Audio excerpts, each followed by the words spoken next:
আমি আজ 2টা বছর আমার স্বামীরা নিয়ে আমার নিয়ে এরা যা অত্যাচার করতেছে আর আর সহ্য করার মতো না, আর হারিয়ে নাই, একদম অসহায় অস্তিত্বহীন করে দিচ্ছে এর ঘরে। সিরাজুল্লাহ গ্রামের মসজিদে 5 ওয়াক্ত নামাজ ও একটি মক্তব পড়িয়ে 4500 টাকা বেতন পান। সেই বেতনে কোনো মতে খেয়ে না খেয়ে স্ত্রী সন্তানসহ 4 সদস্যের পরিবার চলছে। পৈতৃক সম্পত্তি বলতে 4.5 শতকের বসত ভিটা, সেখানে একটি দোচালা টিনশেড ঘর আর একটি চাপড়া ঘরে চলে রান্না। সম্প্রতি একটি কুচুকরি মহল তার বসত ভিটা দখলের চেষ্টা করছে। দখলে বাধা দেয় মিথ্যা মামলায় জেলও খাটেন তিনি। শুধু তিনি নয়, মামলায় হামলায় জড়ানো হয় এলাকার গণ্যমান্য ব্যক্তিদের। মামলা হামলায় দিশেহারা তার পরিবার। জানা গেছে দাগনভূঞার ইয়াকুবপুর ইউনিয়নের পূর্ব চণ্ডীপুর বক্সি ব্যাপারী বাড়ির মৃত লকিয়তুল্লাহর স্ত্রী বিবি সকিনা ও তার মেয়ে বিবি সায়রা 20 বছর পূর্বে কয়েক দফায় তাদের ওয়ারিশি সম্পত্তির দ্বিগুণ ভূমি বিক্রি করে পার্শ্ববর্তী কোম্পানিগঞ্জ ইউনিয়নের চর এলাহিতে স্থায়ী বসত গড়ে তোলে। সেখানে অসামাজিক কাজে লিপ্ত থাকায় স্থানীয়রা তাদেরকে বসতভিটা থেকে উচ্ছেদ করেন। এরপর পাশের একটি বাড়িতে আশ্রয় নিলে সেখানেও থাকতে পারেননি তারা। এরপর পশ্চিম চণ্ডীপুর পৈতৃক বাড়িতে এসে সৈয়দ আহমদ শিমুলের বাড়িতে উঠে। এখানে থেকে বিবি সায়রা, তার স্বামী আবুল কাশেম, সন্তান ও এলাকার কয়েকজন ব্যক্তির সহযোগিতায় সিরাজুল্লাহর ভূমি দখলের দফায় দফায় চেষ্টা করেন।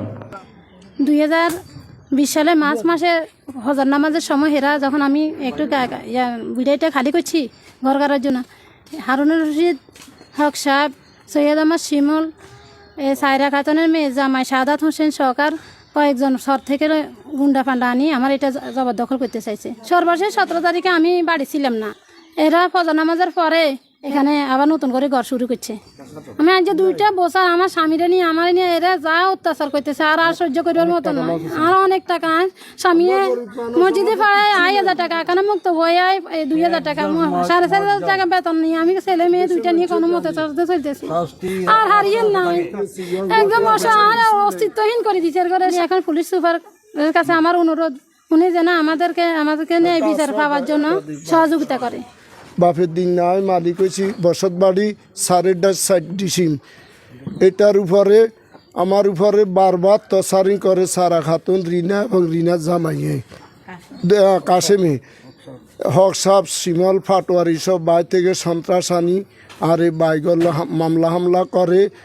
আমি বাধা দিছি আর এরা আমারে মিথ্যা মামলা দিয়ে আরে ফাঁসাই দিছে। আমার এই জায়গায় কইছে এখানে ঘর হইতে না দিতে নিয়ে আমার তোমরা বেশি কিনি সরে সরিয়েছ। 17 তারিখ সকালবেলায় কিছু পেনি থেকে শীর্ষ সন্ত্রাসী সাদাত এবং হারুন রশিদ পাটোয়ারির নেতৃত্বে, কামালের নেতৃত্বে এখানে আসি। আপনার সিরাজুলের ঘর দখল নিতেছে, তখন আমি ওদেরকে বাধা দিছি।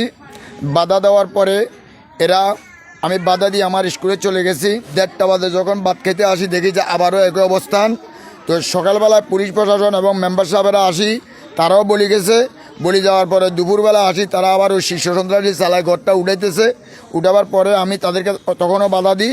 এই নির্যাতন, এই নিপীড়ন আমি এটার থেকে আপনাদের কাছে সমাজবাসী, এলাকাবাসী এবং সবার কাছে এসপি ডিসি সাহেবের কাছে আমি সর্বাত্মক বিচার কামনা করছি। এই জায়গাটা খতিজার কাছে বেশি এলাইছে সায়রা বেগম, বেশি এরা সরালাই চলে গেছে। সরালাই যায় যেখানে বাড়ি করছে, তাদের কার্যকলাপ অসামাজিকভাবে চলার কারণে তারা সেখান থেকে এরা তাই দিছে। এই স্টিল ব্রিজের কাছে সে আশ্রয় নিছে। আশ্রয় নেওয়ার পরে তাদের লগে বেডির করে কমাই দিছে। আর এর পরে তারা এখান থেকে এখানে আসছে। এখানে আসি সেই শিমলের ঘরে আশ্রয় নিছে। ওখানে বিভিন্ন রকমের আমাদের নির্যাতন এগুলি লয়ে যায়। 2 বছরের জন্য বহুত রকমের আমাদের প্রতি নিজে হয়রানি করতেছে।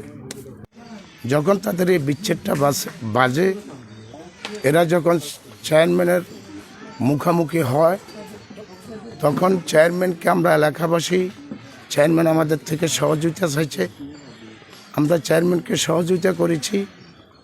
এবং কি অনেক অ্যাডভোকেট নিয়েও যারা কাগজপত্র বুঝে সিনিয়র লোক দাগনভূঞার, ওদের একটা টিম গঠন করেছে চেয়ারম্যান।